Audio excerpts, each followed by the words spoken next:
एक अनकही कहानी, रानी दुर्गावती का शौर्य। गोंडवाना की भूमि पर जहां विंध्य पर्वत अपनी विशालता से आकाश को छूते हैं और नर्मदा की धारा पवित्रता का संदेश देती है, एक ऐसी रानी ने जन्म लिया जिसने अपनी वीरता और बुद्धिमत्ता से इतिहास के पन्नों में अपना नाम स्वर्णाक्षरों में अंकित कर दिया।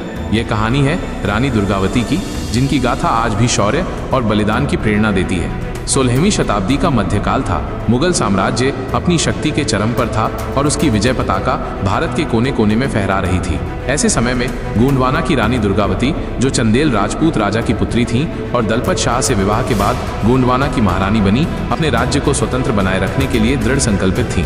दलपत शाह के असामयिक निधन के बाद उन्होंने अपने अल्पायु पुत्र वीर नारायण को गद्दी पर बिठाया और स्वयं संरक्षिका के रूप में राज्य का कार्यभार संभाला। रानी दुर्गावती केवल एक योद्धा ही नहीं थी, बल्कि एक कुशल प्रशासक भी थी। उन्होंने अपने राज्य में शांति और समृद्धि स्थापित की। उनके शासनकाल में गोंडवाना ने कला, संस्कृति और व्यापार में अभूतपूर्व उन्नति की। रानी स्वयं एक उत्कृष्ट निशानेबाज और तलवारबाज थी। वे अपनी सेना का नेतृत्व स्वयं करती थीं और उनकी उपस्थिति मात्र से सैनिकों में उत्साह भर जाता था। लेकिन मुगलों की गिद्ध दृष्टि गोंडवाना की समृद्धि पर पड़ चुकी थी। अकबर के सेनापति आसफ खान ने गोंडवाना पर आक्रमण करने का निर्णय लिया।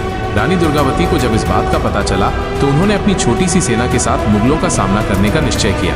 उनके मंत्रियों ने उन्हें संधि करने की सलाह दी, लेकिन रानी ने स्वाभिमान से समझौता करना अस्वीकार कर दिया। उन्होंने कहा, एक दासी के रूप में जीने से अच्छा है कि मैं सम्मान से मरूं। युद्ध भीषण था।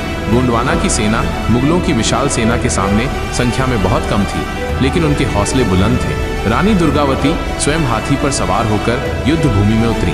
उन्होंने अपनी तलवार से मुगल सैनिकों को गाजर मूली की तरह काटा। उनकी वीरता देखकर मुगल सैनिक भी चकित रह गए। कई दिनों तक युद्ध चलता रहा।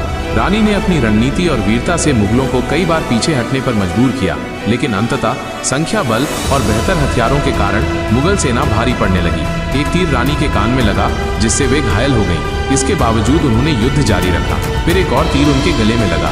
स्थिति को भांपते हुए रानी ने अपने ही कटार से अपनी जीवन लीला समाप्त कर ली, ताकि वे शत्रुओं के हाथ न पड़े। रानी दुर्गावती का बलिदान व्यर्थ नहीं गया।